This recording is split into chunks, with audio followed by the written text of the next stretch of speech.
রাধে রাধে বন্ধুরা, সুপ্রভাত সকলকে। কেমন আছো তোমরা সবাই? আশা করছি সবাই খুব ভালো আছো আর সুস্থ আছো। আমার আরও একটি ব্লগে তোমাদের সবাইকে অনেক অনেক ভালোবাসা আর অনেক স্বাগত জানিয়ে আজকের এই ব্লগটা শুরু করলাম। আর আশা রাখছি তোমাদের আজকের এই ব্লগটা দেখতে ভীষণই ভালো লাগবে। আর ভিডিওটি দেখার পরে আমাকে কিন্তু অবশ্যই জানিও তোমাদের কেমন লাগলো। আজকে তোমরা যে ভিডিওটা দেখতে পাচ্ছ এটা ওই গত বুধবারের ভিডিও, তোমাদের সাথে শেয়ার করা হয়নি, তাই ভাবলাম আজকে শেয়ার করে দিই। আর এই দিন কিন্তু ওই ঘুম থেকে উঠেছিলাম তাও প্রায় ওই 7:45টার দিকে, আর ভিডিওটা যে স্টার্ট করেছিলাম ওই 7:30টার দিক থেকে। আর ঘুম থেকে উঠে আগে না বাইরের যে বাসি কাজকর্মটা ছিল সেটা কিছুটা সেরেছি। আর তারপরে তো চাটাও করে খাওয়া হয়ে গেছে, তোমাদের দাদাভাইও ফ্রেশ হতে চলেও গেছে। তো ভিডিওটা না একটু দেরি করে স্টার্ট করলাম। তো দেখো এই যে ঘর ডাস্টিং করা থেকেই কিন্তু ভিডিওটা স্টার্ট করে দিলাম। এখনও পর্যন্ত বিছানাটাকে তুলিনি কারণ মাম্মা ওদিকে ঘুমাচ্ছে। তো যাই হোক, তো দেখো এদিকে ডাস্টিং করে সোজা আবার চলে এসেছি এই যে রান্নাঘরে। তো রান্নাঘরে এসে এই যে বাসনপত্রগুলোকে এখন গুছিয়ে নেব আগে। আর রান্নাঘরটা যেহেতু আমার খুবই ছোট, তোমরা দেখে বুঝতেই পারছো, আর সেজন্য না জিনিসপত্রগুলো যদি একটু গুছিয়ে না নেওয়া যায় তাহলে কিন্তু জায়গা সেরকম একটা পাওয়া যায় না। আর এইটুকু জায়গার মধ্যে কিন্তু সবটাই ম্যানেজ করতে হয়। তো সমস্ত জিনিসগুলো ওই জন্য চেষ্টা করি সবসময় গুছিয়ে টুছিয়ে রাখার। রোকেয়া খাতুন থেকে দিদিভাই বলেছিলে আপনার হাজব্যান্ড কি কাজ করেন একটু বলবেন প্লিজ। তো তোমাদের দাদাভাই কিন্তু সকালবেলায় না একটা ছোটোখাটো ব্যবসা করে, সেটা বাড়িতে থেকে তারপরে বেলার দিকে তো কাজে যায়। আসলে ও একটা শপে কাজ করে, সেলসম্যানের আর কি। তো যাই হোক, দুটো কাজ করে। আর সাথে তোমাদের দাদাভাই ওই চাকরি বাকরির জন্যও চেষ্টা করছে। জানি না কপালে কবে একটা ভালো চাকরি জুটবে। পড়াশোনা তো ভালোই করেছে, অনেক বছর ধরেই চেষ্টা করছে একটা ভালো চাকরি বাকরি পাওয়ার। এখনও অবধি তো ভগবান সহায় হলো না। তো কথাই বলে না, কপালে যদি থাকে তাহলে কেউ সেটা খণ্ডাতে পারে না, আর কপালে না থাকলে সেটা তো কখনোই হওয়া সম্ভব নয়। তো দেখা যাক আমাদের কপালে কী আছে। তো যাই হোক, এদিকে দেখো আজকে না একটু পুঁই শাকের বড়া করবো ভাবছি। বেশ অনেক দিন হয়ে গেছে পুঁই শাকের বড়া খাওয়া হয় না, তাও প্রায় 1 বছর কিন্তু হয়েই গেছে। মানে এই 1 বছরের মধ্যে আমি কিন্তু পুঁই শাকের বড়া বানাইনি। তো অনেক দিন পর কিন্তু খেতে ইচ্ছে হলো। তোমাদের দাদাভাই এর আগের দিন না বেশ অনেকখানি পুঁই শাক নিয়ে এসেছিলো। তো আগের দিন তো একটু পুঁই শাক রান্না করেইছিলাম, আর কিছু পাতা না রেখেও দিয়েছিলাম বড়া খাওয়ার জন্য। দেখো সেগুলো দিয়েই কিন্তু এই যে বড়াটা করে নিচ্ছি, আর সাথে আরও কিছুটা পাতা রেখেও দিয়েছি, আর একদিন করবো ভাবছি। জানো তো আজকে পুঁই শাকের বড়াটা দারুণ হয়েছিল খেতে, কারণ এর মধ্যে একটু চালের গুঁড়োও দিয়েছিলাম, আর সেজন্য মচমচে হয়েছিল। আর ডাল দিয়ে খেতে কিন্তু বেশ ভালোই লাগে। আমি তো শুধুই কয়েকটা খেয়ে নিয়েছিলাম, আর সেজন্য ডাল দিয়ে আর খাইনি। তোমাদের দাদাভাই কিন্তু ডাল দিয়ে খেয়েছিল। তো দেখো দেখতেও কি সুন্দর হয়েছে না বলো। আর ধনেপাতার বড়া যেভাবে করে ঠিক সেভাবেই কিন্তু পুঁই শাকের বড়াটা করে। তো যাই হোক, এদিকে তো মামাম ঘুম থেকে উঠেই গেছিলো। ওইদিকে আমার রান্নাঘরে কিছুটা রান্নাবান্নাও আমি কমপ্লিট করেছি। এখন আবার ও দিদির সাথে না আঁকা কম্পিটিশানে লেগে পড়েছে। মামামকে তো আঁকায় ভর্তি করেছি, তো আঁকা শিখছে, তো সেই আঁকাগুলোই প্র্যাকটিস করছে আর কি। আসলে ও না একদমই ভালো আঁকতে পারে না।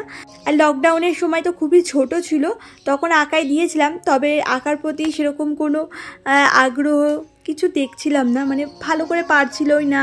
তারপরে রং করতে চাইতো না, ও রঙগুলো আমাকে করে দিতে হতো, সেজন্য না ছাড়িয়ে দিয়েছিলাম। তো এখন তো একটু বড় হয়েছে, আর সেজন্যই এখন আবার ভর্তি করলাম। তো ভাবছি এবারে আর ছাড়াবো না, এবারে পুরো মানে যতদিন ইচ্ছে, মানে ও যতদিন না পর্যন্ত বড় হোক ততদিন পর্যন্ত শিখবে। আর আঁকাটা শিখে রাখা কিন্তু খুবই দরকার। জানো তো আমারও না আঁকা শিখতে ভীষণ ইচ্ছে ছিল। তারপরে নাচ গান এগুলো প্রত্যেকটার প্রতি আমার ভীষণই ন্যাক ছিল, তবে আমি কোনো কিছুই শিখতে পারিনি। আসলে আমাদের বাড়ির পরিস্থিতি সেরকম একটা ভালো ছিল না, আর 3 মাত্র সন্তান, বুঝতেই পারছো। আর তার উপরে আমার বাবা ভাড়ায় উঠে কাজ করতে করতে ভাড়া ভেঙে পড়ে গেছিলো আর কি। তো পড়ে গিয়ে গুরুতর চোট পেয়েছিল, সাথে না হাত ভেঙে গেছিলো। মানে যে হাত দিয়ে বাবা কাজকর্ম করতো সেই হাতটাই ভেঙে গেছিলো। তো অনেক দিন পর্যন্ত হসপিটালে ভর্তি ছিল। তখন আমাদের অবস্থা খুবই খারাপ ছিল, খুব কষ্টে বলতে পারো, মানে অভাব কষ্টেই মানুষ হয়েছি আর কি। ছোটোবেলায় না অনেক কষ্ট করেই মানুষ হয়েছি বলতে গেলে। তো জীবনের যা যা ইচ্ছা ছিল কোনো কিছুই পূরণ হয়নি। মানে আজ পর্যন্ত আমার কোনো স্বপ্নই বলো বা কোনো ইচ্ছেই বলো, কোনো কিছুই পূরণ হয়নি। সেজন্যই চেষ্টা করছি আমার মাম্মামকে সব কিছু শেখানোর। তবে কি বলতো, সবার আবার সব কিছুর প্রতি ন্যাক থাকে না, যার যেটার প্রতি ন্যাক থাকে তাকে সেটাই শেখানো উচিত। তো মাম্মামের জানি না, ওর এখনও পর্যন্ত বোঝা যাচ্ছে না যে ওর আঁকার প্রতি ন্যাক আছে কি না, আর কয়েকদিন গেলে বোঝা যাবে হয়তো। আর মাম্মামকে তো ক্যারাটেও শেখাই, আর তাছাড়া তো এই স্কুলে পড়াশোনা আছে।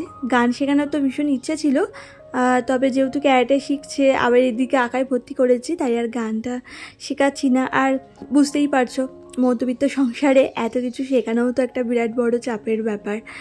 আর একজনের প্রতি এত প্রেশার দেওয়াও কিন্তু উচিত না, ওর যেটা ভালো লাগবে সেটাই শেখানো উচিত।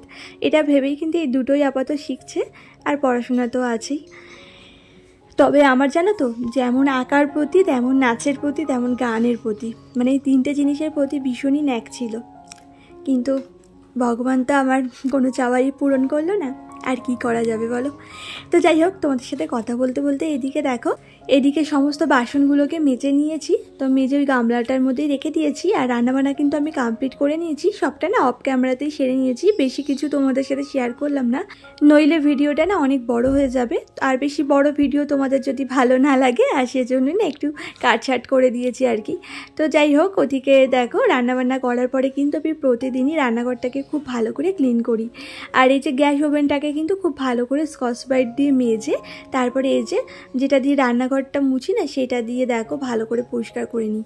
আর ওভেনটা যেহেতু স্টিলের, তাই স্কচ ব্রাইট দিয়ে মাজলে কিন্তু বেশ ভালো চকচক করে। তো এই মোছার পরে দেখবে বেশ ভালো কিন্তু চকচক করবে। তো যাই হোক, ওইদিকে দেখো ওভেনটা মুছে তারপরে গ্যাস কাউন্টারে আশেপাশে এরিয়াটা খুব ভালো করে না ক্লিন করে নিয়েছিলাম। তারপরে নিচটাও না ভালো করে ক্লিন করে নিয়েছি।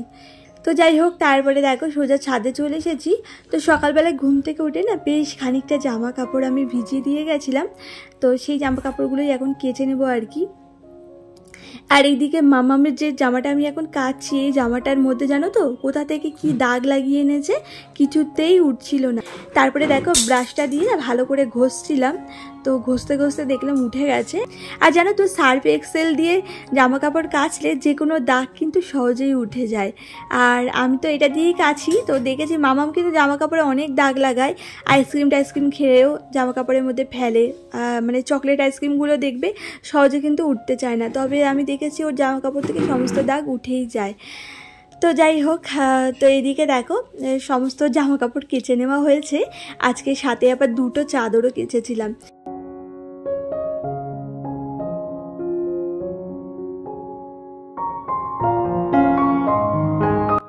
উমার গল্পকথা থেকে দিদিভাই বলেছিলে সারাদিন ধরে খুঁটিনাটি কাজকর্ম নিয়ে খুব সুন্দর হয়েছে ভিডিওটি, খুব ভালো লাগলো। থ্যাংক ইউ গো দিদিভাই আমার পাশে থাকার জন্য। আর তুমি তো আমাকে প্রত্যেকটা ভিডিওতেই কম বেশি কমেন্ট করো, আর তোমার কমেন্টগুলো পড়তে জানো তো খুব ভালো লাগে, একদম আমার মন ছুঁয়ে যায়। খুব ভালো থেকো তুমি, আর অনেক অনেক ভালোবাসা নিও আমার।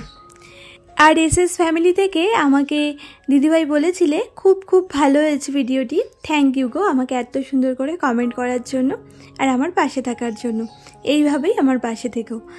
তো যাই হোক, এদিকে তোমাদের সাথে কথা বলতে বলতে দেখো সমস্ত জামা কাপড়গুলো ভালো করে ধুয়ে না নিগড়ে নিয়েছি।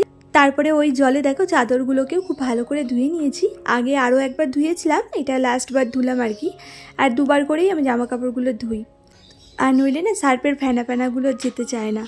তো যাই হোক, এদিকে দেখো চাদরটাকে পাঁচিলেই মেলে দিলাম, কারণ দড়িটা না এমনভাবে টানানো, একদিকে উঁচু তো আর একদিকে নিচু, আর সেরকম উঁচু জায়গা বেশিও নেই, তো ওই একটা চাদরে বেশি না এখানে মেলাও যাবে না। ভিডিওটি শেষ করার পূর্বে তোমাদের কাছে একটাই অনুরোধ, তোমাদের আমার ভিডিওটি কেমন লাগলো আমাকে অবশ্যই কিন্তু কমেন্ট করে জানিও। আর এই ভিডিওর কোনো অংশ যদি তোমাদের ভালো লেগে যায়, প্লিজ আমার চ্যানেলটিকে সাবস্ক্রাইব করে আমার পাশে থেকো। ভিডিওর মধ্যে যদি কোনো রকম ভুল ত্রুটি কিছু দেখো আমাকে অবশ্যই কমেন্ট করে জানিও, আমি সেটা শুধরে নিয়ে ভিডিওটিকে আরও সুন্দর করে তৈরি করার চেষ্টা করব।